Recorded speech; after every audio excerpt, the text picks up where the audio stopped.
Yeah.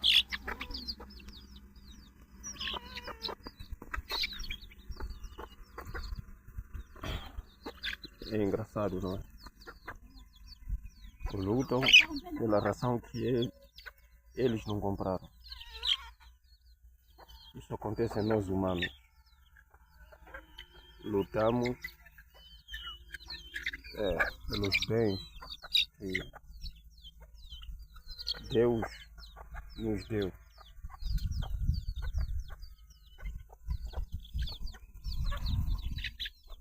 Quer dizer,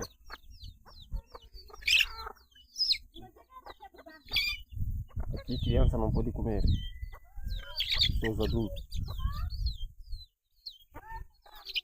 Aí.